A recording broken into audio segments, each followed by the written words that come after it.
The Zorth Dominion thought they were too strong to be questioned. On a busy space station called Havrin Prime, they did something terrible. They arrested 10 humans without warning. These people were not soldiers. They were workers, engineers, and helpers. They were just doing their jobs, fixing machines and helping ships. But the Zorth soldiers walked in with weapons and pulled them out in front of everyone. There were no questions, no reasons, no trial. They were taken away like they didn't matter. The Zorth said the humans were spies, but no one saw proof. The security cameras turned off just before the arrests.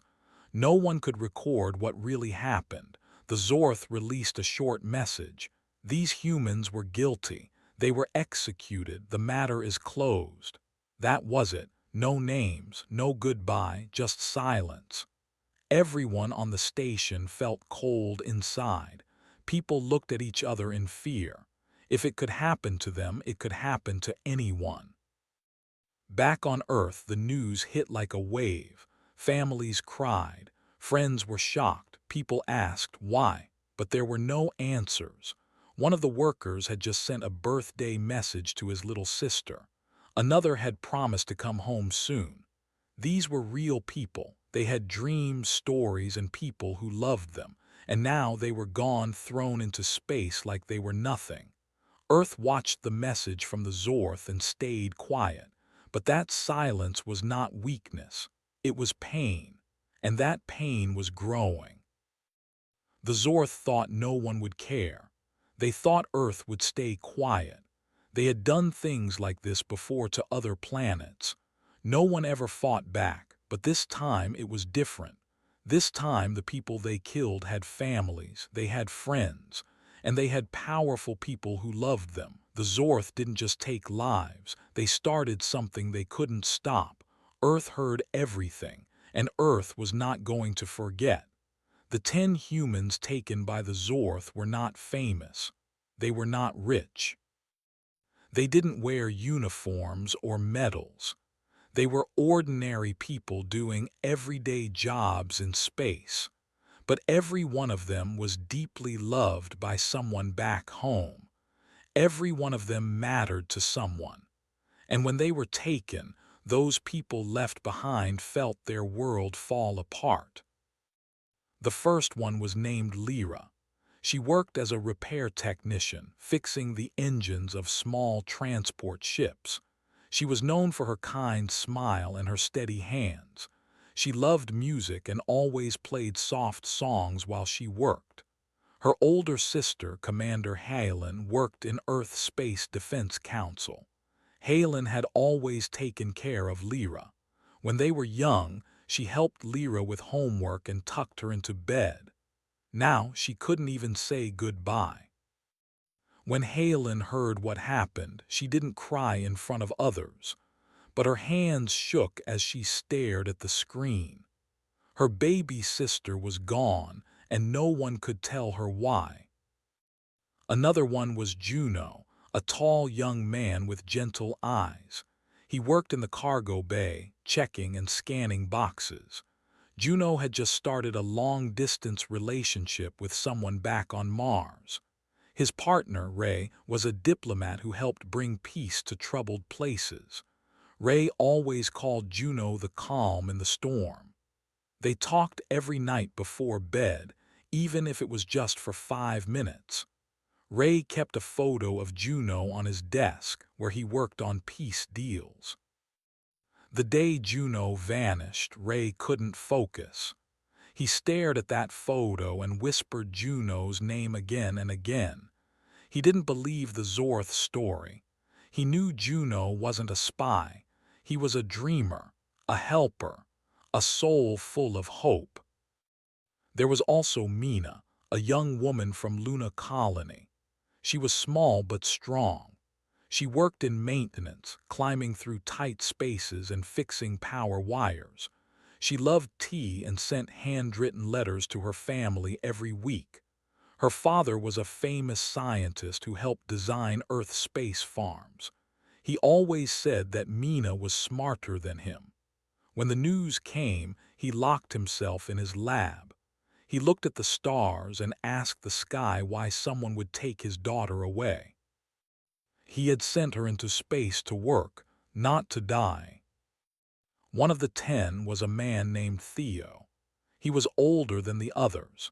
He had worked on ships for 20 years and trained many younger workers. He was like a father to many of them. He kept candies in his pockets and gave advice when people felt lost. His best friend was a woman named Zara, who led the shipping fleet that moved food across the galaxy. She had known Theo since they were kids. They used to race bikes back on Earth and share stories about space. When she heard about his death, she didn't scream. She quietly opened a box of old photos and wept for hours. And then there was Taylai. She was just 20 years old. It was her first job in space. She cleaned windows and polished station floors, but she dreamed of becoming a pilot. Her older brother, Micah, was already a pilot in Earth's border patrol. He used to call her Captain Taylai and promised to teach her how to fly one day. When he found out she had been taken, he sat alone in his ship, staring out into the black sky. His heart felt empty. He had promised to protect her. And now she was gone. Every person among the 10 had a story. One was engaged to a school teacher from Venus Station, who had already picked a wedding dress. One was a single mother, who sent money back to her 3 children on Earth every week. One was a funny young man, who made everyone laugh at lunch with silly voices and jokes. One had just learned how to cook, and was excited to open a small food stand on the station. None of them were rich. None of them were dangerous. They were just humans trying to live good lives. They had families. They had dreams. And now all of that was gone. The Zorth didn't care about who they took. They saw humans as small and weak. They didn't ask about the families. They didn't care about the tears. To them, it was just a warning, a way to show control. But the people left behind were not silent. Commander Halen didn't sleep for days. She made a list of everyone her sister Lyra had worked with. She found video logs and tracked old repair reports. She knew the truth didn't match the Zorth story. Ray, the diplomat, stopped all his peace work and flew to Earth. He went from office to office, begging leaders to listen. He showed them photos, messages, and videos of Juno smiling, laughing, working hard. He said, "This man was no spy. He was love." Mina's father used his power as a scientist to reach out to Earth's leaders. He showed data that proved the Zorth had erased files and changed camera footage. He said, "They didn't just take my daughter. They are hiding something." Zara, the shipping leader, shut down 3 trade routes in protest. She said she would not deliver one more item to Zorth territory until she got answers. She said, "You can't break hearts and expect silence." Micah, the pilot, began to train harder than ever. Every time he flew, he thought about his sister's smile. He whispered to the stars, "For Taylai, for all of them." Across Earth and its colonies, people lit candles for the 10. They held pictures and wrote letters. They marched in quiet lines and wore white ribbons. A child in Africa drew pictures of the 10 and gave them to his school. A group of students in Japan sent a rocket-shaped balloon into the sky with notes attached. One note read, "You are not forgotten." These were not rich people. These were not soldiers, but they were human. And being human means you are never truly alone. The galaxy did not know their names, but Earth did, and Earth spoke them one by one. Lyra, Juno, Mina, Theo, Talai. And the rest, each name held in hearts like treasure. People began to talk, not just in sadness but in anger. How could this happen? Why were 10 innocent people killed without reason? Why didn't the Zorth even share their names? Soon, stories spread. One of the 10 had warned her friend that something felt wrong at the station. Another had told his family he had seen strange meetings between Zorth soldiers. Some people began to wonder, were the 10 taken because they knew something? Had they seen something the Zorth wanted to hide? But even if that was true, they should not have died. The Zorth didn't care who they were, but they should have. Because one was a sister, one was a son, one was a best friend, one was someone's entire world. You don't hurt people like that and walk away clean. You don't steal life and expect no one to chase you. You don't crush dreams and think you won't be followed. The Zorth thought they had won. They thought no one would fight back. But they had picked the wrong people. Every one of the 10 had someone willing to do anything to find the truth. Every one of the 10 had someone who would not stop until justice was found. And justice, for humans, is not just a word. It's a fire. A slow, burning fire that starts in the heart and grows until it lights the stars. The Zorth had lit that fire. Now they would feel the heat. And the galaxy would soon learn who those humans really were. They were not just 10 bodies lost in space. They were the reason Earth was rising. They were the spark. At first, Earth said nothing. The leaders did not go on screen. The army did not launch ships. No speeches were made. But behind the silence, something had started. Small things began to happen across the galaxy. It was quiet, almost too quiet. But for those who looked closely, the signs were clear. One morning, a Zorth supply ship disappeared. It had been carrying food and water for a base deep in Sector 19. The ship never arrived. It didn't crash. It didn't send a warning. It was simply gone. A few days later, a repair station stopped working. That station had always been busy fixing ships from many planets.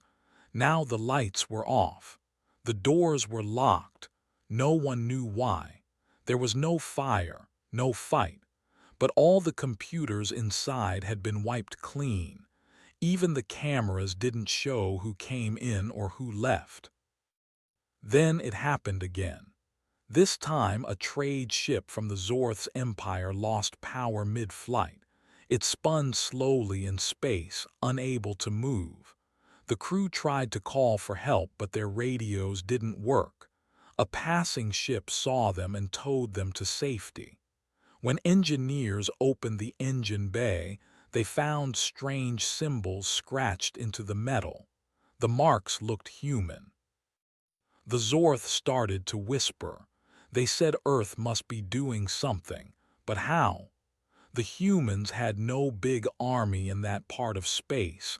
They had no base nearby. It didn't make sense. And yet more things broke. Data centers went offline. Mining robots stopped digging. Zorth stations lost control of their doors and lights. Some workers reported hearing soft music play just before everything shut down, music only humans used. Still, Earth said nothing. The Zorth leaders began to laugh. "These are small tricks," they said. Let the humans play their little games. They thought it was just a few angry people causing trouble. They believed the galaxy would forget about the 10 humans who had been taken. They told their citizens not to worry. But some people inside the Zorth Empire were not so sure. A few officers noticed something strange. The same kind of trouble was hitting only Zorth property. Other space nations were not affected. Other stations were running fine. Only the Zorth were being hit, again and again. More strange things followed. Cargo crates arrived at wrong locations with their contents mixed up. Expensive fuel vanished from tanks. Communication wires were cut in deep space. Some people even said they saw shadows, shapes that looked like humans, near places that were later attacked. But when the guards checked, no one was there. The Zorth sent more soldiers to guard their bases. They scanned everyone. They searched every box. They set traps, but nothing worked. The trouble kept coming. One Zorth captain who worked at a high-level shipyard came back to her desk one morning and found a small note. It was folded neatly, left in the middle of her screen. She opened it and read one sentence. "You took 10 of ours." That was all it said, but the message shook her. Who had put the note there? Her office was locked. The guards said no one had come in.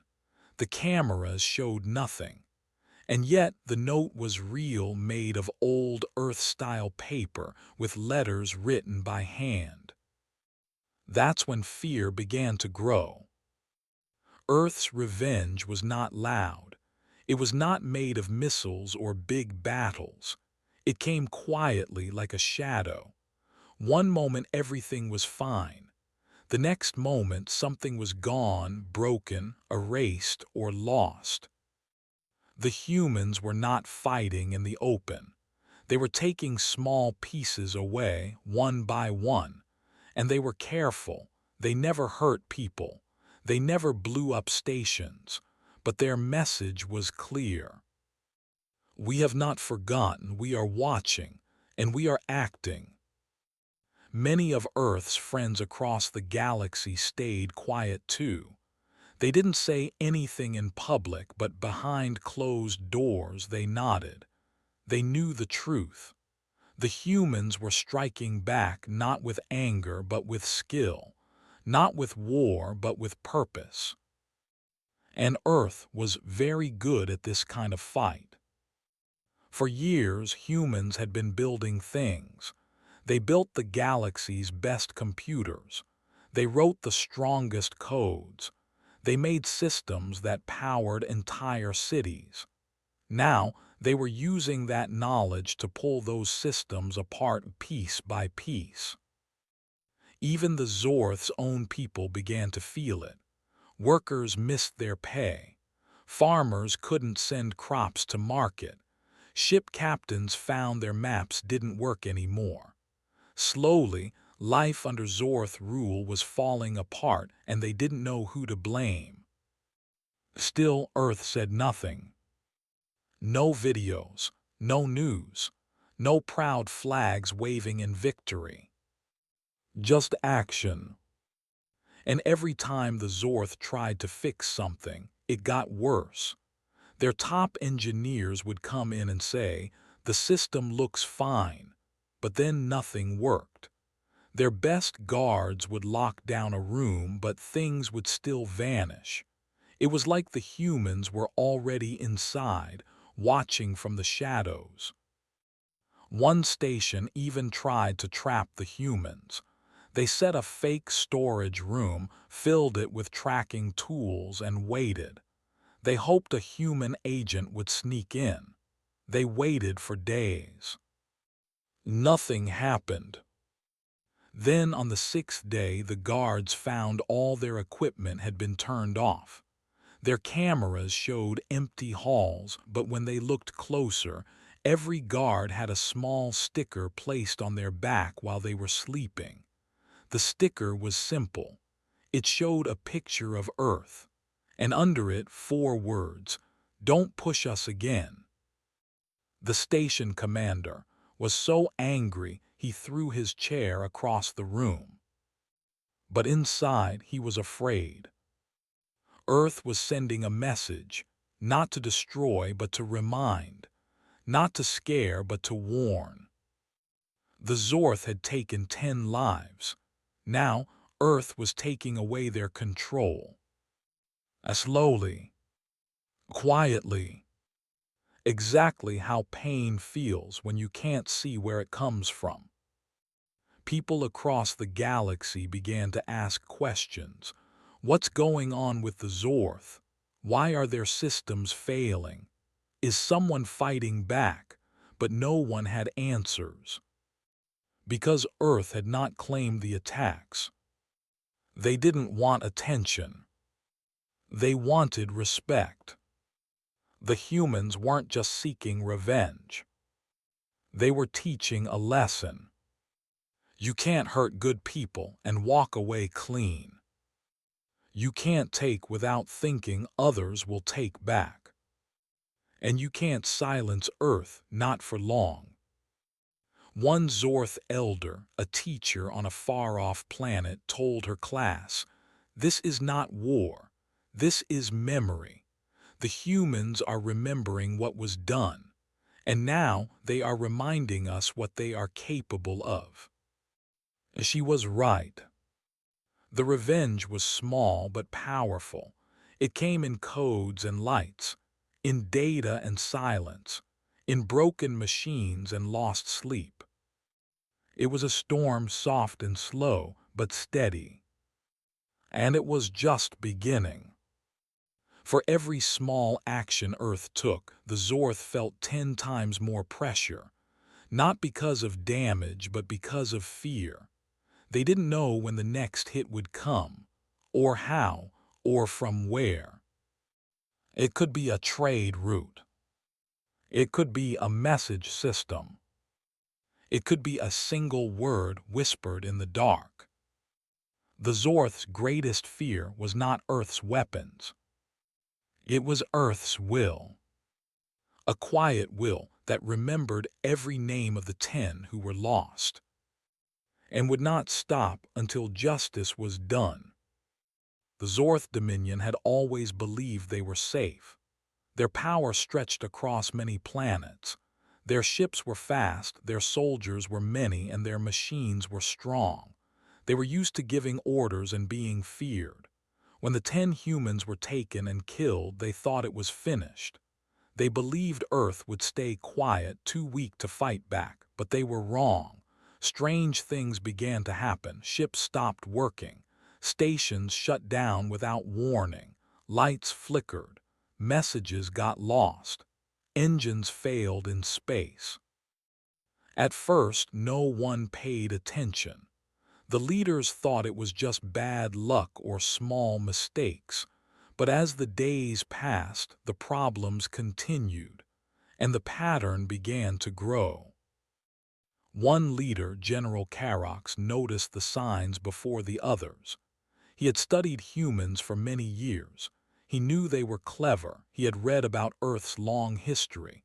He had seen how humans responded when they were hurt. Karox watched the reports coming in. A ship lost here. A factory shut down there. A data center erased. It was not random. It was careful. It followed a path like a shadow moving through space. He studied every case, every broken system, every missing tool. The more he looked, the more he saw the truth. This was not an accident. It was a plan. Karox tried to warn the others. He stood in front of the High Council and showed them the map. Every red mark was a place where something had gone wrong. Together they formed a line, moving closer to the center of the empire. Karox said this was the work of humans. He said they were not loud, but they were watching. They were not attacking cities, but they were inside the system. Slowly, piece by piece, they were striking back. Some of the council laughed. Others shook their heads.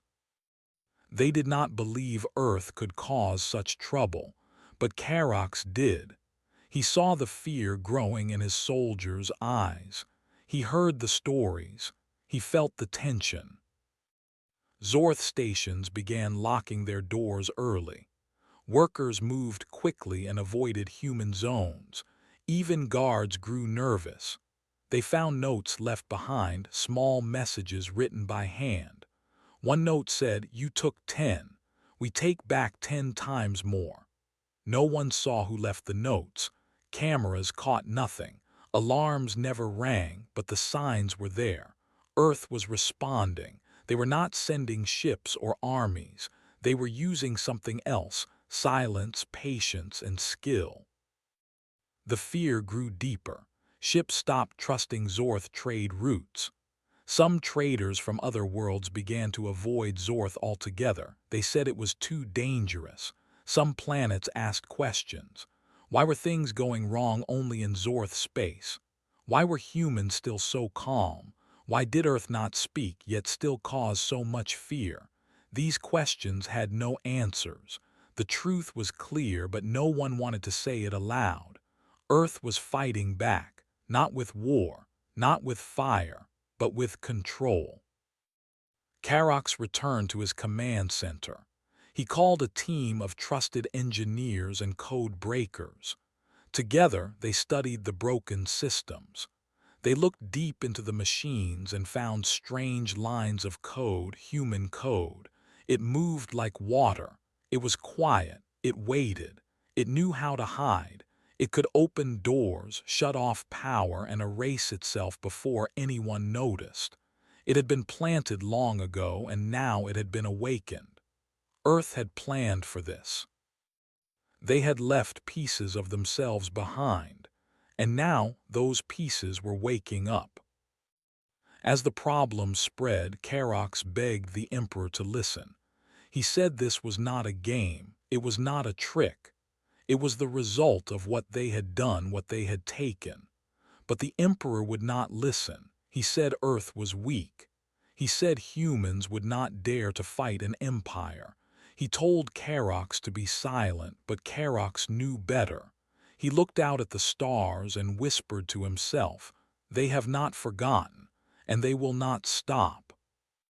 The humans had started something powerful.